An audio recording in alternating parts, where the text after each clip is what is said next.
Jazz fall short to the San Antonio Spurs, but an extended run for the youngsters tonight, all playing over 20 minutes. We'll give you a report on how they looked in this one. It's coming up next on POSTCAST.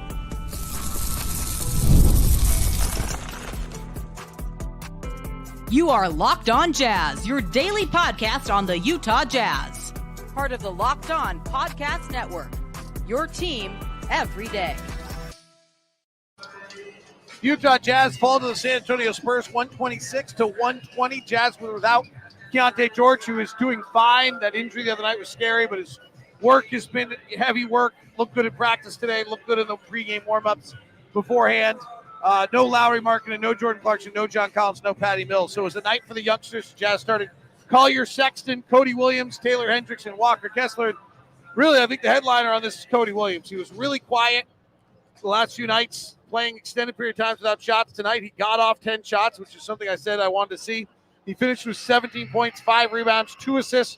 What were your thoughts on the 10th pick of the draft out of Colorado? I did like what I saw. And 29 minutes. And minutes on the floor means everything to these guys as far as experience and then being able to play their game within the system and not just going out there and playing for 3 or 4 minutes at a time and not really get into the flow of the ballgame. I did see that.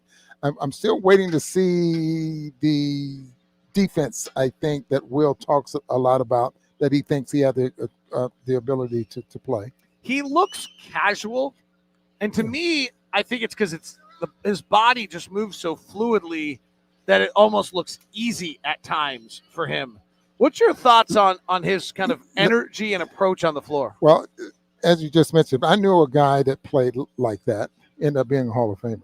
Who's that? He played here in this state, as a matter of fact. He played in San Antonio. He played for the Spurs. Well, I mean, His if you're name going was George Gervin, yes, that's pretty good. I pulled that out, by the way. And effortless and was able to get the job done. Not comparing him to George Gervin, but that was the style that George played with. But he was able to get to point A to point B and be very effective offensively. What did you see out of him tonight that you had not seen out of him when playing with Lowry? I thought he was very comfortable shooting the basketball, and he didn't rush it. It's for the most part. And when guys start to miss and they're rushing shots, that really affects the confidence and everything. But I thought that, watching him shoot the basketball, he's very comfortable. Now, I did see something that I'd like to see him, if he can go to his left and finish with his left hand. I watched him go to his left to set up to go back right. Then it didn't work, so he did it again. It didn't work, So you got to be able to go both ways and get the job done. I haven't seen him really be able to beat anyone yet. He doesn't have that pop off a step. He drives. He kind of outstretches using his length. He's probably been longer than everyone he's ever played in his whole life. So now he's about as long as anyone he's playing with. It's just where the world has changed on him in so many ways for him. Well, and that's something you and I have talked about. You get to this level, and a lot of those things you did in college, not necessarily going to work here in the NBA. You got to find other ways to get it done. All these players have scrapbooks just like you do, so that's one thing you need to think about. 29 minutes for Cody Williams. Isaiah Collier played 9 minutes tonight. He then got hurt his hamstring, did not play. He did have 4 turnovers in that 9 minutes. I don't want to evaluate him in 9 minutes. It wasn't a great 9 minutes for him.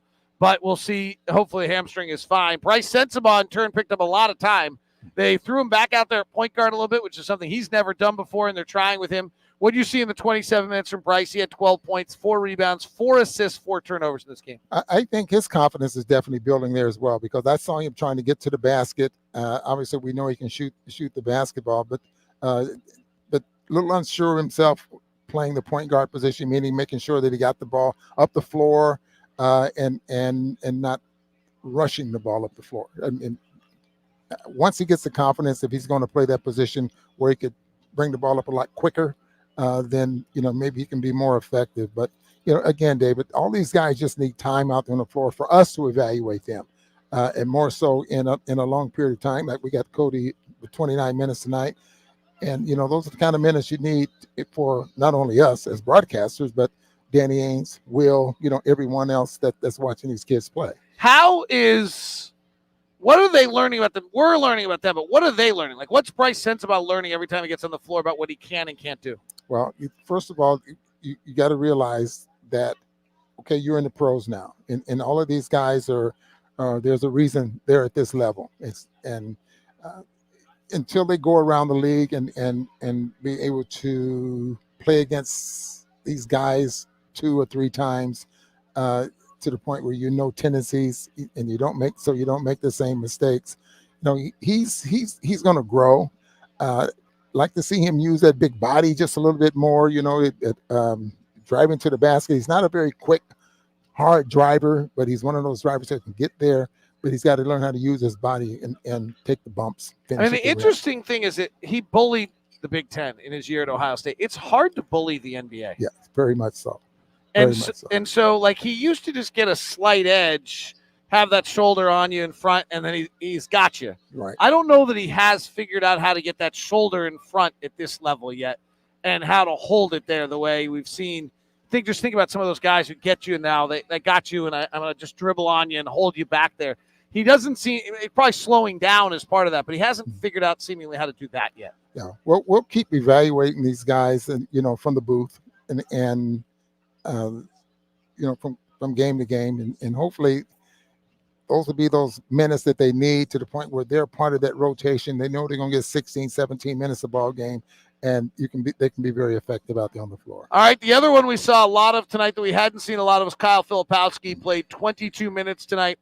Went 4 of 8, did not hit his threes tonight. He went 0 for 4. He had 9.7 rebounds, 3 assists. What do you think of what you saw to Kyle? The same thing I saw him during Summer League. I like the fact that he can rebound and bring the ball up the floor and probably make some pretty good decisions, when he's bringing the ball up the floor. He does set up, he gets his shot off quickly.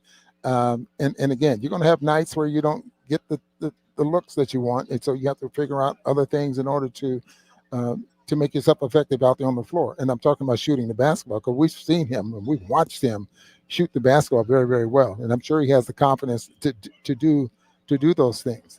But, again, this is all a process for us watching these guys play and being able to make some positive comments about them. And the last youngster that we're going to highlight here, we've seen a lot of, but tonight was different without Lowry Mark, was Taylor Hendricks.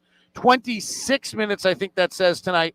13 points, 4 rebounds, an assist, 4 of 13 shooting, 2 of 10 from 3. Much more active, much more willing to pull the trigger. He understood his different role tonight. He's just playing a little bit more. What do you see from Taylor tonight? I saw some good things, but I want to see him rebound a little bit better what we saw with him. I mean, he's 6'9". He moves very, very well. And I think one other thing that would help him as far as rebounding is to learn how to use his body. And he has a small frame, but you can still bump and use your body a lot better and rebound. What did you say? He had 2 or 3 rebounds at the half? Yeah, something like that. He only ended up with 4. You want to see more than that. Yeah, 4. I would agree. That's exactly where I would have gone on that. It's funny, when I read the box score, I was thinking to myself, like, am I nitpicking? But you do feel like that. The one thing is he's much stronger than he was a year ago. He may not know how to use his body yet. It's almost as though he's got to hit someone and be like, oh, that guy disappeared. Oh, I can do that. And feel that. The overall one that I would just bring up is really as a positive, Ron, is for the 3rd straight game. The first half defense was just fabulous. Yeah. They held the Spurs, who were playing without Victor Wembanyama and without Devin Vassell, their 2 leading scorers, to 100 points per 100 possessions to open the first half. We're just seeing a continual defensive improvement in the preseason. Will it last? Hey, we didn't see Luka the other night. We didn't see Victor. Let's not overplay this.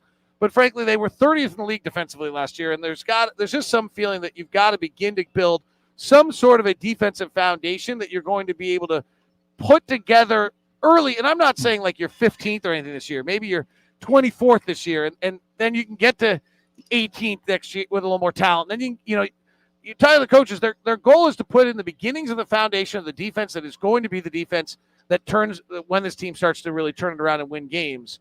And I think we're seeing that take place, and they seem to be executing what the coaching staff wants them to do. So just think about this. The Spurs shot 36% from the field in that first quarter. So the defense was excellent. They got the job done. The Jazz led 20 by 2 points, and they shot 52%. So it's the defense. I think that's showed us that they can get it done. The game plan, I think, defensively was executed very, very well, and I don't know. Hopefully that continues to build to the point where, the Jazz are a very good defensive team. He's not one that yearns you a lot of good nature and good feel, but I will give Chris Paul a little this for playing the fourth quarter of a preseason game tonight. Like, talk about a dude in his 20th year who just loves the game. Chris Paul's out there playing the fourth quarter tonight. I think he threw out 8 or 9 dimes tonight before the night was over. 8 was his final number. He did not shoot it well. He's 1 of 7. His legs are not what they once were. Everything's on the ground. He never goes to the rim anymore. All that. But you kind of love just seeing this guy out there, literally born. He drafted in 2005. Cody Williams was born in November of 2004. So was Victor Wembanyama. Like, the guy has been out there forever, and to see him just balling in the fourth quarter tonight, I thought that was kind of awesome. It's awesome for the players that are playing against him, after watching him play, and maybe some guys trying to play like him and enjoying, what the career he's had. Then all of a sudden you're thrown out there and you're playing against this guy, and you got to defend him, or he's trying to defend you. That's just a testament to Chris Paul's ability to stay in the game and continue to play at this level, and the injuries that he's had he hasn't had a major injury, has he? He's had those hamstring problems, and those kind of things have been fairly significant. So the Jazz wrap it up. They lose it 126-120. Leading scorer tonight, Colin Sexton, had 24. He also added 8 assists on this one and 6 rebounds. 17 for Cody Williams, 16 for Svi Mykhailiuk off the bench, 13 for Taylor Hendricks, 12 for Brice Sensabaugh, 11 for Drew Eubanks. All those in double figures tonight. Jazz fall by the final score of 126-120. Good three-point shooting night again, 36% from the field.